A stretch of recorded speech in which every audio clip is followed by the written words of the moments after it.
Bien sûr, avec grand plaisir. Tout d'abord, je voudrais vraiment remercier tous les membres de la commission pour le travail exceptionnel qui a été fait au nom des membres de l'APB. C'est un travail qui est historique pour le pays et certainement en fait qui va être une feuille de route pour le futur. Non, en fait, je ne vais pas du tout être dans la critique, mais plutôt dans la complémentarité. Je pense qu'aujourd'hui, c'est main dans la main qu'on construit de belles choses. Bien sûr, la critique est importante, mais la complémentarité est encore plus importante. Alors, moi, je vais peut-être revenir et être d'accord avec ce que dit Sim Fadel. Il faut des décisions qui sont courageuses. Il faut faire des choix. Et il faut les exécuter de manière exceptionnelle pour réussir ce pari de demain. C'est vrai, dans le rapport, on a énormément de choses. On a peut-être envie de faire plaisir à tout le monde, mais dans la réalité, dans le terrain, si on veut faire tout, on ne fera rien. Donc il faut prendre ces décisions courageuses qui vont changer notre pays. Alors, je voudrais surtout pas que vous vous preniez pour un extraterrestre par rapport à ce que je vais dire.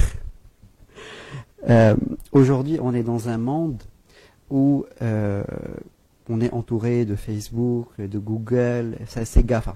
Ces GAFA, en fait, ce sont aujourd'hui des géants, mais c'est plus que des géants, en fait. Ce sont eux qui nous gouvernent aujourd'hui. Et si on n'agit pas rapidement, ben, ça va continuer et les États vont complètement perdre leur, je dirais, pouvoir. Alors, il y a eu des précédents, bien sûr, dans le passé, des grandes entreprises qui ont été saucissonnées pour éviter ce genre de problématiques. Maintenant, revenons au rapport. Et ce que j'ai noté, c'est qu'il y a eu une cinquantaine d'occurrences du mot création de valeur ajoutée. C'est quelque chose d'extrêmement important et moi, je voudrais réagir sur deux leviers. D'abord, le levier du digital, numérique, innovation et le levier de la jeunesse. Alors, peut-être pour commencer, pour mieux comprendre ce que c'est le digital, ce ne sont pas forcément en fait des techniciens qui réparent des ordinateurs et qui branchent des câbles. J'ai 10 points que je vais lire parce que c'est extrêmement important de passer ces 10 messages. Excellent. Alors, le digital est un secteur de création de beaucoup de valeur ajoutée. Il est transverse à tous les secteurs et il permet le développement de tous les secteurs avec. C'est un investissement qui est durable dans le temps et qui permet de construire justement des nations. C'est un secteur structuré qui contribue aux recettes fiscales, donc il n'y a pas d'informel dans le digital. Il permet la création d'emplois pérennes à forte valeur ajoutée. Il propose une moyenne de salaire plus élevée que la majorité des autres secteurs. Des emplois incluant un grand nombre d'ingénieurs, mais également accessibles à l'aide de formations courtes, donc du upscaling, c'est-à-dire qu'on peut former plein de personnes rapidement dans le digital. Et puis, le ratio chiffre d'affaires par rapport à l'emploi, et le secteur il est nettement le plus élevé par rapport à tous les autres secteurs. Alors, je vais vous donner des exemples concrets, précis. Vous connaissez certainement Uber. Uber, alors, c'est pas forcément en fait que de la destruction de l'emploi. Je vous donne un exemple concret. À San Francisco, le marché du taxi, c'était 250 millions de dollars avant l'arrivée de Uber. Après l'arrivée de Uber et aujourd'hui, il vaut 1 milliard de dollars. C'est-à-dire, certes, on peut détruire de l'emploi, mais on peut agrandir le marché grâce au numérique. Je prendrai d'autres exemples comme Airbnb Booking. Ils n'ont aucune asset physique, mais aujourd'hui, c'est eux qui gèrent toutes les nuitées d'hôtel. D'autres exemples comme Glovo, Tesla, Alipay dans le domaine bancaire. Alipay vaut beaucoup plus que la BNP, la Société Générale cumulée. Donc, c'est un secteur qui permettrait de créer énormément de nouveaux emplois grâce à ce genre d'entreprise qui emploie des indépendants. On est dans un monde où même le type d'emploi est en train de changer. Peut-être que le CDI est déjà mort grâce à l'ubérisation. Et on est en train de voir de nouveaux types d'emplois qui se créent grâce à des indépendants.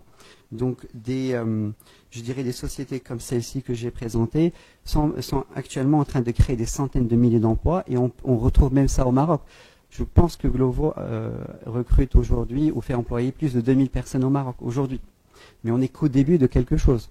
Donc, si on se projette dans le temps, c'est quelque chose qui peut être en centaines de milliers d'emplois. Alors, je vais aussi vous étonner par un chiffre. Malheureusement, les chiffres sont têtus et sont Alors, le secteur digital, c'est 23 000 milliards de dollars en termes de secteur. C'est 23 trillions. C'est le secteur le plus gros, le plus important dans le monde. C'est plus grand que l'aéronautique, c'est plus grand que l'automobile, c'est le plus important dans le monde. Et avec 7 milliards de dollars d'investissement annuel. Avec le Covid, 60% de consommation de plus dans le digital. Et puis les digital, c'est pas un outil. Digital, c'est partout. C'est de la cybersécurité, c'est dans le gaming, dans l'éducation, dans la santé, dans l'industrie 4.0, dans l'agriculture, dans la food tech, grâce à l'intelligence artificielle au big data. Le Maroc. Le Maroc est classé 45e sur 50 en matière de résonance digitale. Je pourrais revenir sur ce terme-là peut-être un peu plus tard. Et souvent, le Maroc n'est même pas classé dans plusieurs rapports mondiaux par rapport justement au digital. Donc, à mon sens, le numérique, c'est notre chance. C'est le choix courageux que notre pays doit prendre pour pouvoir passer au rang des grandes nations.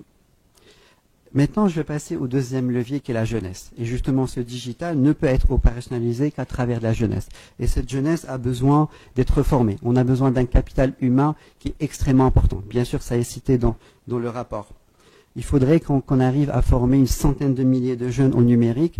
Et aujourd'hui, on a la chance d'avoir ces jeunes qui en veulent. Ils sont nés avec un smartphone dans la main et ils sont à l'écoute et ils veulent. Contrairement à d'autres métiers dans lesquels ils se retrouvent par voie de garage.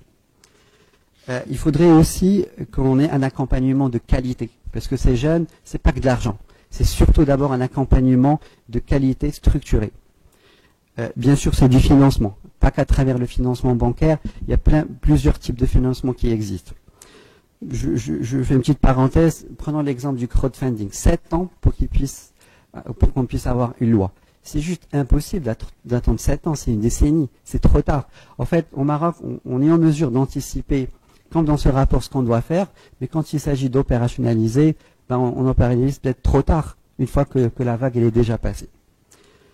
Quelques chiffres par rapport au financement justement des startups. On a en fait 2 gros blocs aujourd'hui sur l'Afrique. Je ne parle pas du monde, je parle que de l'Afrique. On va prendre par exemple le Nigeria, Kenya, Afrique du Sud, qui cumule à peu près 300 millions de dollars chaque année d'investissement. Au Maroc, on est à exactement 11 millions aujourd'hui. Ouais. Donc, il y a un gap de fois... exactement. On a un gap quand même de fois 30. Donc, nous, à l'APB, on a travaillé depuis 1 an sur un pacte Maroc Digital qu'on vous a présenté, qu'on retrouve dans le pacte, mais on aimerait bien y aller plus loin, non pas dans la critique, mais dans la complémentarité. On a identifié 99 mesures concrètes, pragmatiques, comme une feuille de route, en 6 familles, bien sûr. Justement, j'ai fait exprès de peu de... exactement, que j'aurai le plaisir de vous le remettre un peu plus tard, et on est prêt à travailler avec vous pour justement construire ce Maroc de demain, Inch'Allah. Merci.